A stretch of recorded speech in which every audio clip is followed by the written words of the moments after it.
Hello friends, welcome to the MBTS academy. I hope आप सभी अच्छे होंगे, पढ़ाई कर रहे होंगे, घर पे सेफ होंगे। आज के लेसन में हम लोग सोल्व करेंगे एमबी पब्लिकेशन के बुक से सेट नंबर 32। ठीक है, हम लोग और भी लेसन्स को सोल्व कर चुके हैं, तो आप द एमबीटीएस एकेडमी के प्लेलिस्ट में जाकर एमबी बुक सॉल्यूशन 2016 वहाँ पर प्रीवियस लेसन्स को देख सकते हैं, सीख सकते हैं, समझ सकते हैं। ठीक है, हमारा टारगेट क्या है? हमारा टारगेट है कि 2016 से 2020 तक, अभी फिलहाल यानी कि इन 5 सालों में एसएससी के द्वारा जितने भी एग्जाम्स कंडक्ट किए गए हैं, ठीक है, चाहे वो पीटी हो या फिर मेंस हो। पीटी में 25 क्वेश्चंस, मेंस में 200 क्वेश्चंस। ठीक है, तो चाहे वो पीटी के क्वेश्चंस हो या फिर मेंस के क्वेश्चंस हैं, सारे हम लोग यहाँ पर सोल्व करेंगे, क्योंकि हमारा जो आगे बहुत सारे एसएससी के एग्जाम्स कंडक्ट होने हैं, जैसे कि एसएससी सीजीएल मेंस होना है, एसएससी सीएचएसएल पीटी होना है, स्टेनोग्राफर का एग्जाम होना है, सीपीओ का एग्जाम होना है, फेज 8 का एग्जाम होना है, फिर अभी एसएससी कांस्टेबल का फॉर्म फिलअप हो रहा है। जो लोग एलिजिबल हैं वो जरूर फिलअप कर लें, फिर इसका भी एग्जाम होगा। ठीक है, तो इन सारे एग्जाम्स को ध्यान में रखते हुए हम लोग प्रीवियस ईयर लेसन्स को सोल्व कर रहे हैं। तो अभी हमारा टारगेट क्या है? 2016 से 2020 तक हम लोग हर एक क्वेश्चन को यहाँ पर सोल्व करें, उन्हें सीखें, समझें, क्योंकि हर एक क्वेश्चन आपके लिए इंपॉर्टेंट है। पीटी में आपको ये 0.50 मार्क देता है, ठीक है, मेंस में आपको 1 मार्क देगा, तो हर एक मार्क, इवन 0.25 मार्क भी आपके लिए इंपॉर्टेंट है, आपके मेरिट बनने में काम आ सकता है। इसलिए जो है हम लोग यहाँ पर हर एक क्वेश्चन को डिटेल में सीखते हैं, समझते हैं, ठीक है, ताकि आप जो हैं अपने एग्जाम में बेहतर परफॉर्म करें। तो चलिए फिर शुरू करते हैं सेट नंबर 32 से। क्वेश्चन नंबर फर्स्ट, डायरेक्शन क्या कहता है? डायरेक्शन कहता है कि in the following question out of the 4 alternative choose the word which best expresses. ठीक है, बेस्ट एक्सप्रेसेस यानी कि सिनोनिम्स, यहाँ पे आपको बताना है सिनोनिम्स। ठीक है, क्वेश्चन क्या है हमारा? Nonplussed. ठीक है, इसका मतलब क्या होता है? इसका मतलब होता है कि एक ऐसा व्यक्ति जो असमंजस में है, दुविधा में है। ठीक है, तो नन प्लस्ड मतलब क्या हो गया? दुविधा में होना। अब हमारे पास 4 ऑप्शंस हैं। ठीक है, चारों ऑप्शंस में कौन सा हमारा राइट आंसर होगा वो हम यहाँ पर हर एक ऑप्शन का अर्थ जानकर चूज करेंगे। ठीक है, तो देखिए ऑप्शन ए आपका है इंजूरियस यानी कि हानिकारक। Smoking is injurious to health, our health. ठीक है, यानी कि स्मोकिंग, धूम्रपान करना हमारे शरीर के लिए हानिकारक है। तो देखिए इंजूरियस के साथ आपको हमेशा प्रीपोजिशन टू को यूज करना है, ये आपको ध्यान में रखना है। ठीक है, इंजूरियस यानी कि हानिकारक और इसके साथ प्रीपोजिशन टू। ठीक है, तो ये इंपॉर्टेंट है, क्वेश्चन पूछा जाता है। चलिए, तो ये एलिमिनेट हो गया। ऑप्शन बी आपका है अब्यूजिव यानी कि अपमानजनक। पजल्ड यानी कि दुविधा में होना, तो राइट आंसर हमारा यहाँ पे ऑप्शन सी हो जाएगा। ठीक है, नन प्लस्ड यानी कि दुविधा में होना, असमंजस में होना। पजल्ड मतलब ही होता है उलझा हुआ, दुविधा में होना, असमंजस में होना। ठीक है, तो राइट आंसर यहाँ पे ऑप्शन सी है। और ऑप्शन डी आपका इनॉर्मस यानी कि विशाल, बहुत ही बड़ा। ठीक है, तीनों ऑप्शन एलिमिनेट हो जाएंगे, राइट आंसर सी है। Question number 2, in the following question out of the 4 alternative choose the word which is opposite. Question number 2 में आपको बताना है अपोजिट यानी कि एंटोनिम्स। एंटोनिम्स यानी कि विपरीतार्थक शब्द। ठीक है, यानी कि जो आपका क्वेश्चन है उसका विपरीत आपको बताना है। क्या है हमारा क्वेश्चन? विजनरी, इसका मतलब क्या होता है? काल्पनिक। क्या होता है? काल्पनिक। ठीक है, तो चलिए देखते हैं ऑप्शंस को। ऑप्शन है आपका है रियलिस्ट यानी कि वास्तविकता। तो एक जो है आपका काल्पनिक है और एक आपका वास्तविक है। ठीक है, तो ये दोनों एक दूसरे के विपरीत हो गए, तो यहाँ पे राइट आंसर हमारा यहाँ पे ऑप्शन ए हो गया। बाकी जो ऑप्शन है आर्टिस्ट यानी कि कलाकार।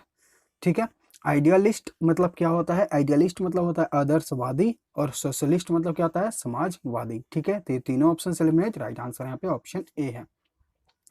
अब हम लोग देखेंगे question number 3, 4 words are given out of which only one word is spelled correctly, choose the correctly spelled word. देखिए क्वेश्चन नंबर 3 में आपको चूज करना है करेक्ट स्पेल्ड वर्ड। ठीक है, यानी कि आपके सामने जो है 4 ऑप्शंस दिए गए हैं और यहाँ पर चारों ऑप्शन में से कोई एक ही है जो वो करेक्ट स्पेल्ड है। ठीक है, तो उसी को आपको यहाँ पर चूज करना है। तो देखिए यहाँ पर जो आपका करेक्ट स्पेल्ड है वो है आपका ऑप्शन डी, डिसओरिएंटेशन। DISORIENTATION। ठीक है, डिसओरिएंटेशन मतलब क्या होता है? भटकाव, भ्रांति, यानी कि आपको जो है कोई भ्रम पैदा करता है, भटकाता है। ठीक है, तो यहाँ पर जो है राइट आंसर ऑप्शन डी हो जाएगा। चलिए अब हम लोग देखेंगे क्वेश्चन नंबर 46 में है डायरेक्शन की एक सेंटेंस दिया जाएगा। ठीक है, और उसके 4 पार्ट्स किए जाएंगे A B C D। ठीक है, और अगर आपको लगता है कि इन पार्ट्स में से कोई भी एक पार्ट में एरर है, देखिए यहाँ पर दिया गया है कि मे हैव एन एरर, यानी कि हो सकता है। तो अगर आपको लगता है कि वो हमारा जो है एरर है, तो आपको उसे टिक करना होगा अपने आंसर के रूप में। अगर आपको लगता है कि इस सेंटेंस में कोई भी एरर नहीं है, तो आपको एक ऑप्शन मिलेगा नो एरर का, ठीक है, उसके साथ आपको जाना होगा। तो चलिए देखते हैं question number 4। I will not stay here another minute if I can help it. I will not stay here another minute if I can help it. देखिए सबसे पहले हम लोग यहाँ पर समझते हैं if I can help it का मतलब, ठीक है।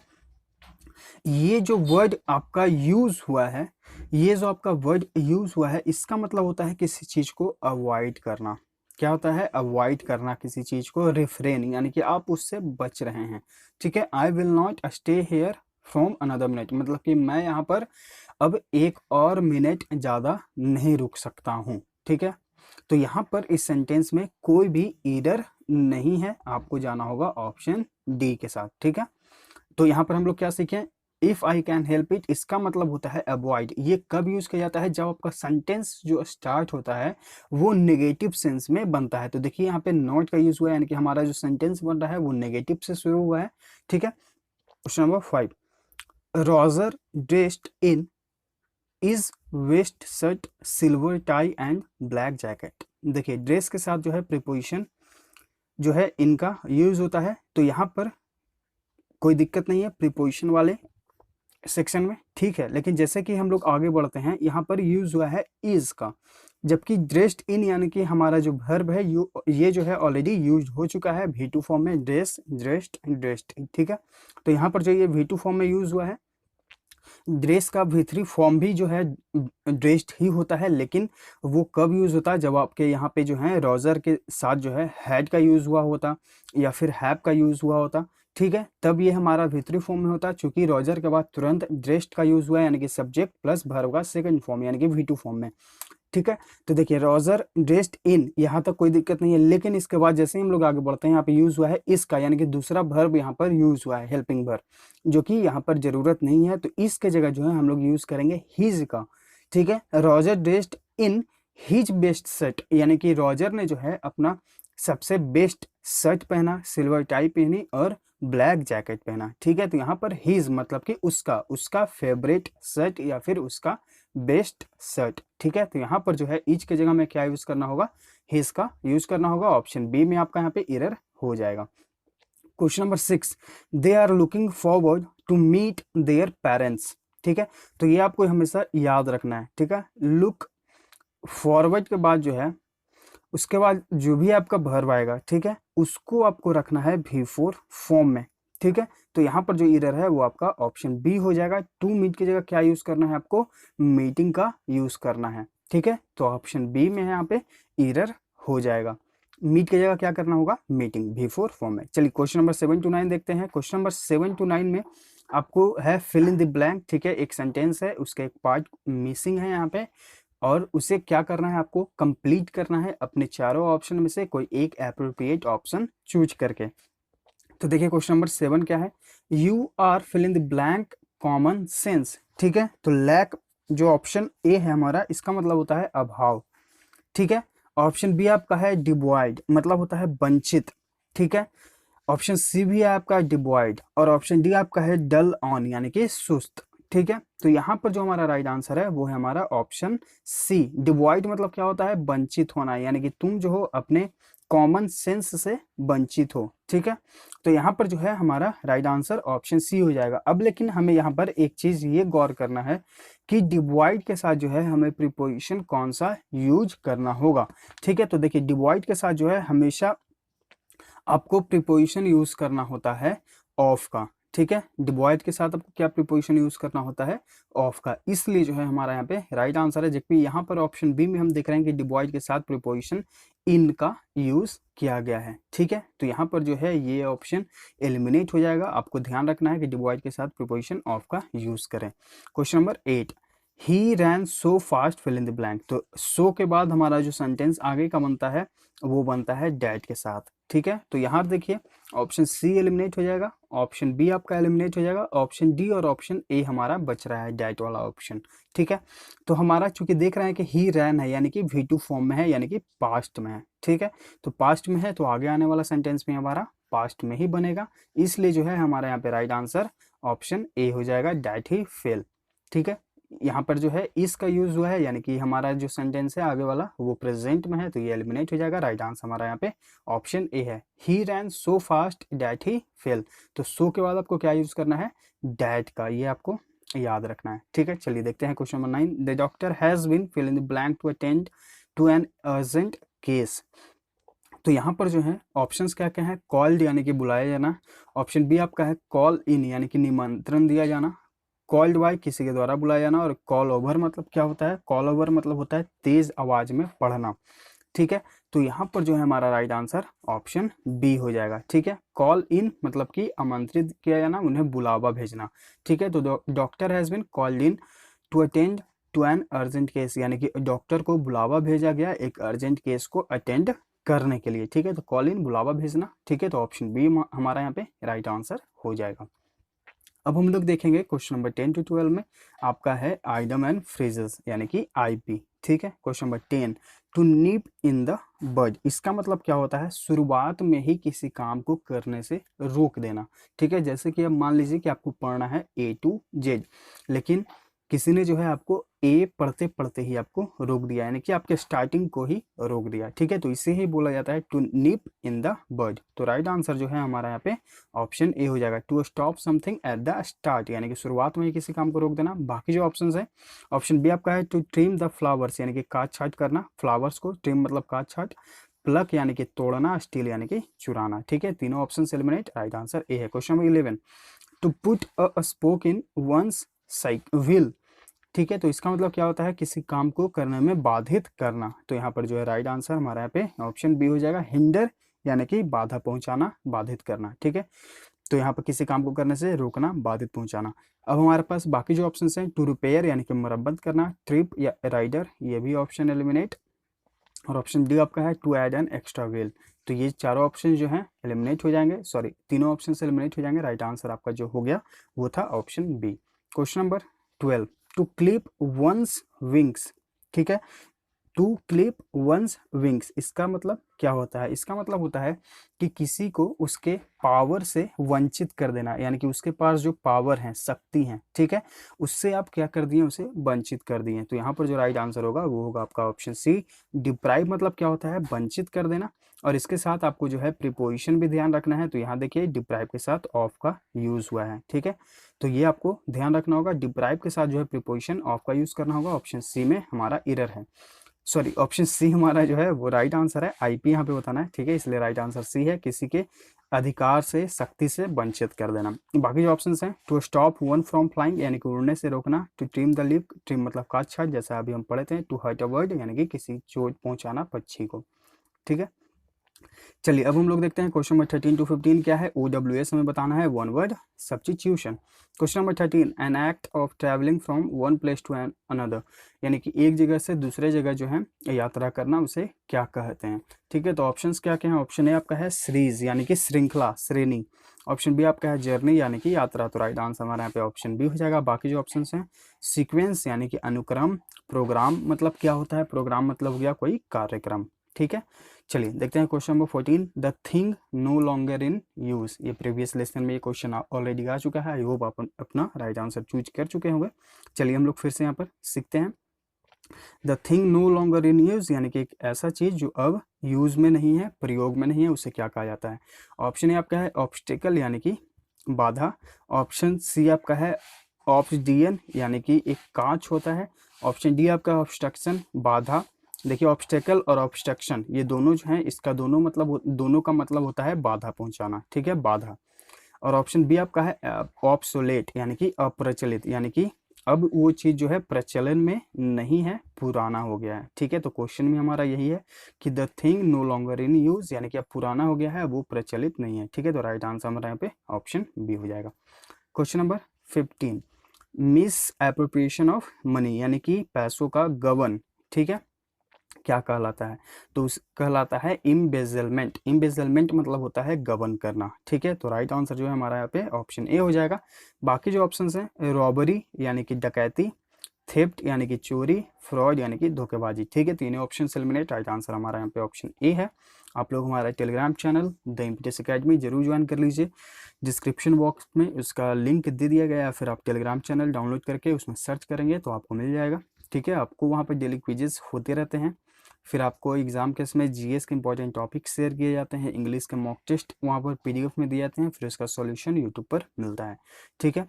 फिर आपको करेंट अफेयर्स भी वहाँ पर प्रोवाइड किया जाता है, तो आप लोग वहाँ पर ज़रूर से ज़रूर ज्वाइन कर लीजिए। चलिए अब हम लोग देखेंगे क्वेश्चन नंबर 16 to 12 20 क्या कहता है कि एक सेंटेंस दिया गया है, ठीक है, उसके कुछ पार्ट जो हैं वो अंडरलाइंड रहेंगे, ठीक है।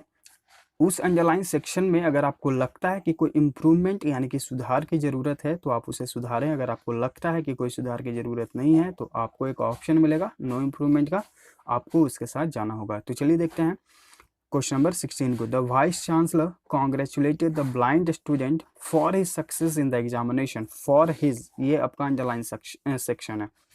अब हमें ये देखना है कि कॉन्ग्रेचुलेट यानी कि किसी को बधाई देना, ठीक है। तो वाइस चांसलर ने उस अंधे विद्यार्थी को जो है बधाई दिया उसके एग्जामिनेशन के पास होने में, सफल होने में, ठीक है। तो कॉन्ग्रेचुलेट के साथ हम लोग ऑलरेडी पढ़ चुके हैं, 2 दिन पहले के लेक्चर में हुआ है कि कॉन्ग्रेचुलेट के साथ जो है हम प्रीपोजिशन ऑन का यूज़ करते हैं। तो देखिए ऑप्शन बी हमारा यहाँ पे राइट आंसर हो जाएगा, ठीक है। कॉन्ग्रेचुलेट के साथ आपको क्या यूज़ करना है, ऑन का प्रीपोजिशन। चलिए question number 17, I am sorry that I will not believe to a story you have told me. ये हमारा सेंटेंस प्रेजेंट में है, देखिए यहाँ पे प्रेजेंट परफेक्ट। तो इसे जो है हमें कैसा बनाना होगा, प्रेजेंट इंडेफिनिट बनाना होगा, या तो प्रेजेंट पीपी यानी कि प्रेजेंट परफेक्ट और आपका प्रेजेंट इंडेफिनिट, ये आपका स्ट्रक्चर रहता है, ठीक है। तो यहाँ पर जो है राइट आंसर आपका देखिए ऑप्शन ए हो जाएगा। आई am sorry that I do not believe the story you have told मी, मतलब कि मुझे माफ़ करिए मैं विश्वास नहीं करता हूँ उस कहानी पर जो आपने मुझे सुनाई है, बताई है, ठीक है। तो राइट आंसर जो है यहाँ पे ऑप्शन ए हो जाएगा, ठीक है। Question number 18, due to the fall in real estate prices builders have stopped from constructing multi storied office buildings, यानी कि रियल एस्टेट के प्राइस में कमी आ जाने के कारण, फॉल यानी कि गिरना, कमी आना, ठीक है। Builders have stopped multi storied office buildings, यानी कि बिल्डर्स ने क्या किया है कि कंस्ट्रक्टिंग करने से अब जो है उस पर पाबंदी लगा दी है, रोक लगा दिया है, ठीक है। तो यहाँ पर देखिए आपको जो है स्टॉप के बाद क्या करना है कि अपने आगे आने वाले फॉर्म को जिरेंड के रूप में बनाना है, यानी कि V4 फॉर्म में लगाना है। हम लोग ये ऑलरेडी सीख चुके हैं कि अगर एक वर्ब के बाद तुरंत दूसरा वर्ब आए, ठीक है, तो इसके बाद जो है दूसरा वर्ब जो ये आएगा ये अपने V4 फॉर्म में होगा, ठीक है, यानी कि ये जिरेंड फॉर्म में यूज होगा। तो यहाँ पर जो है हमारा राइट आंसर देखिए कौन सा होगा, ऑप्शन सी हो जाएगा, क्योंकि हमारा ये जो फॉर्म है ये V4 फॉर्म में है। स्टॉप के बाद जो है आपको कोई भी प्रीपोजिशन जो है यूज नहीं करना है, ठीक है। तो due to the fall in the real estate prices builders have stopped constructing multi storied office building, ठीक है। तो ऑप्शन सी हमारा यहाँ पे राइट आंसर हो जाएगा। तो ये आपको ध्यान रखना है कि अगर एक वर्ब के बाद तुरंत दूसरा वर्ब आए तो वो उसे जो है हम जिरेंड फॉर्म में बनाते हैं, तो जो दूसरा वर्ब जो रहेगा उसे हम लोग V4 फॉर्म में बनाएंगे, ठीक है, यानी कि ING लगाकर। Question number 19, not having practised his lines he cut an angry figure on the stage, यानी कि उसने जो है अपने लाइंस को अच्छे से प्रैक्टिस नहीं किया था। He cut an angry figure on the stage, तो देखिए यहाँ पर जो राइट आंसर है वो है हमारा ऑप्शन सी। जो एप्रोप्रिएट आइडम फ्रेज होता है वो होता है आपका कट अ सॉरी फिगर, यानी कि अपना जो उसने अपीयरेंस बनाया वो अच्छा नहीं बनाया, यानी कि उसके फेवर में नहीं गया। कट और सॉरी फिगर मतलब क्या होता है कि अच्छा अपीयरेंस न देना, किसी के फेवर में कोई चीज न जाना, ठीक है। तो यहाँ पर जो है राइट आंसर ऑप्शन सी हो जाएगा। कट और सॉरी फिगर आपका एप्रोप्रिएट आइडम फ्रेज है, ठीक है। तो ऑप्शन सी यहाँ पे राइट आंसर हो जाएगा। My brother would gladly given you his car if you had asked him, तो देखिए ये जो है हमारा if you had asked him, ऐसा सेंटेंस हम लोग कंडीशनल सेंटेंस में पढ़ चुके हैं। तो इफ प्लस सब्जेक्ट प्लस आपका हैड रहे, ठीक है, तो इसके बाद जो है हमारा सेंटेंस बनता है वुड प्लस हैव का, उसके बाद आपका V3, ठीक है। तो इस सेंटेंस को जो है हमारा कौन सा ऑप्शन जो है फिट बैठ रहा है, तो वो देखिए आपका ऑप्शन बी है, ए प्लस सब्जेक्ट प्लस हैड।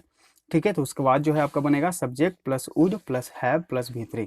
तो यहाँ पर जो है देखिए वुड प्लस हैव प्लस आपका वर्ब का V3 फॉर्म। तो राइट आंसर जो है हमारा यहाँ पे ऑप्शन बी हो जाएगा। My brother would have gladly given you his car if you had asked him. ठीक है, तो यहाँ पर जो है आपका राइट आंसर हो जाएगा ऑप्शन बी। चलिए अब हम लोग देखते हैं क्वेश्चन नंबर 21 to 25। लेकिन इसे बनाने के लिए सबसे पहले हमें जो है एक पैसेज को पढ़ना होगा और उसके बेस्ड पर जो है इन 5 क्वेश्चंस को जो 21 to 25 हैं उसे सोल्व करना होगा। ठीक है, तो चलिए देखते हैं। Ants have been living on the earth, यानी कि एंट जो चींटियां हैं वो पृथ्वी पर रह रही हैं मोर देन 100 मिलियन ईयर्स, यानी कि 100 मिलियन सालों से ज़्यादा। And can be found almost everywhere, और लगभग हर जगह वो पाए जाते हैं ऑन द प्लानेट, यानी कि ग्रह पर। ठीक है, इट इज एस्टिमेटेड, यानी कि यह जो है अनुमानित लगाया जाता है, एस्टिमेटेड यानी कि अनुमान लगाना, that there are about 20,000 different species of ants, यानी कि यह अनुमानित लगाया जाता है कि यहाँ लगभग 20,000 विभिन्न प्रकार के स्पीसीज यानी कि नस्ल पाए जाते हैं चींटियों के। For this reason ants have been called earth's most successful species, यानी कि इस कारण से, रीजन मतलब कारण, इस कारण से जो है चींटियों को अर्थ का सबसे सक्सेसफुल यानी कि सफल स्पीसीज कहा जाता है। ठीक है, if you watch ends for any length of time you will see, यानी कि अगर आप चींटियों को कुछ देर तक देखते हैं, एनी लेंथ ऑफ टाइम यानी कि कुछ देर तक, यू विल सी आप देखेंगे कि they really do communicate with each other. Communicate यानी कि संवाद करना, बातचीत करना, वे एक दूसरे से बातचीत करते हैं एंड वेरी इफेक्टिवली टू, यानी कि और बहुत ही प्रभावित तरीके से। ठीक है, ants communicate by touching each other, ant जो है एक दूसरे को छू कर बात करते हैं, संवाद करते हैं विथ देयर एंटीना, जो उनके मूछें होती हैं, जो चींटियां की जो मूछें होती हैं, एंटीना यानी कि चींटियां मूछें। ठीक है, तो जो उनके मूछें होती है वो उनके थ्रू टच करके जो है उन्हें टच करके बात करते हैं, कम्युनिकेट करते हैं। Ants also use chemicals called pheromones, ants जो है जो चींटियां हैं एक प्रकार की केमिकल रसायन भी यूज करती हैं, जिसे क्या कहा जाता है pheromones, to leave scent trail for other ants to follow. तो यहाँ पर जो है सेंट मतलब क्या हो गया, ये देखिए खुशबू, यानी कि अपनी खुशबुओं को छोड़ते हैं ताकि और जो दूसरे एंट हैं, जो दूसरे चींटियां हैं वो उन्हें फॉलो कर सकें। ठीक है, मतलब कि उन्हें आगे आगे उन्हें जो है पीछे पीछे फॉलो कर सकें। ठीक है, ants build many different types of home, ant यानी कि चींटियां जो हैं विभिन्न प्रकार के घर बनाती हैं। Many ants build simple little mounds, बहुत सारी चींटियां जो हैं वो साधारण छोटी छोटी जो है टीले बनाती हैं सैंड पर। ठीक है, या फिर गंदगी पर। Other ends use small sticks, कुछ चींटियां जो हैं वो स्टिक्स के थ्रू जो है कुछ बनाती हैं, घर बनाती हैं। ठीक है, to make a strong mound, छोटी छोटी घर बनाती हैं टीलों पर ताकि वो जो है मजबूत हो सकें। That offers protection from rain, वो जो है उन्हें रेन से जो है सुरक्षित रखते हैं। जैसे कि अगर लकड़ी से वो बनाते हैं तो ऊपर ऊपर जो है लकड़ी है, नीचे वो लोग रहते हैं, तो ये जो है उन बारिश से उन्हें सुरक्षा प्रदान करती है, प्रोटेक्शन देती है। ठीक है, प्रोटेक्शन यानी कि सुरक्षा प्रदान करना। Western harvester and make a small mount on top, western यानी कि पश्चिमी हार्वेस्टर के जो चींटियां होती हैं वो एक छोटी टीले बनाती हैं ऑन टॉप यानी कि ऊंचाई पर, but then tunnels up to 15 feet straight down to hibernate during winter, लेकिन विंटर के समय जो है वो 15 फीट नीचे आ जाते हैं, स्ट्रेट डाउन यानी कि सीधे नीचे। Ant mounts consist of many chambers, यानी कि एंट के जो माउंट होते हैं वो विभिन्न प्रकार के चैम्बर्स यानी कि कक्ष से बने होते हैं। और यहाँ देखिए एक चीज़ और ध्यान देना है, कंसिस्ट ऑफ मतलब कि बना होना। तो कंसिस्ट के साथ आपको प्रीपोजिशन ऑफ लगाना है, या तो आप कंसिस्ट के साथ ऑफ लगाएं, ठीक है, या फिर आप जो है इसके जगह सिर्फ कंप्राइज लिख सकते हैं। ठीक है, या तो आप कंसिस्ट ऑफ लिखें या फिर कंप्राइज लिखें। ठीक है, ये दोनों एक ही चीज़ होता है। कंसिस्ट ऑफ बराबर कंप्राइज, कंप्राइज के साथ आपको कोई भी प्रीपोजिशन नहीं लगाना होता है। इसका मतलब क्या होता है, बना होना। ठीक है, ये हम लोग सीख चुके हैं लेकिन यहाँ पर रिवीजन कर लिए। Different chambers are used for nurseries, food storage and resting places for the worker ants, यानी कि अलग अलग प्रकार के कक्ष होते हैं जिनमें अलग अलग तरह के लोग रहते हैं, वर्कर रहते हैं। ठीक है, जैसे कि रेस्टिंग प्लेस होता है, फूड स्टोरेज यानी कि अपना खाना जमा करते हैं वो लोग। ठीक है, some ants live in wood like termites. ठीक है, तो कुछ चींटियां जो हैं वो लकड़ियों के जो बने होते हैं टर्मिटाइज, ठीक है, उनमें रहते हैं। ठीक है, टर्माइट्स मतलब क्या होता है, दीमक, टर्माइट्स, ठीक है, इसका मतलब क्या होता है, दीमक। Army ant don't make a home at all, मतलब कि आर्मी एंट जो होते हैं वो अपना घर नहीं बनाते हैं, but travel in a large group searching for food, but वो जो है खाने के इस खोज में जो है इधर उधर जाते रहते हैं। Ants are social insects, ant जो है चींटियां जो हैं वो सामाजिक इंसेक्ट्स है, which means they live in large colonies और ग्रुप्स, वो जो है बड़े बड़े ग्रुप में रहते हैं। Some colonies consist of millions of ants, some colonies यानी कुछ जो कॉलोनी होती हैं वो मिलियंस ऑफ एंट्स के बनी होती हैं, मतलब कि उनमें रहते हैं। There are 3 type of ants, यानी कि यहाँ जो 3 प्रकार के चींटियाँ होती हैं।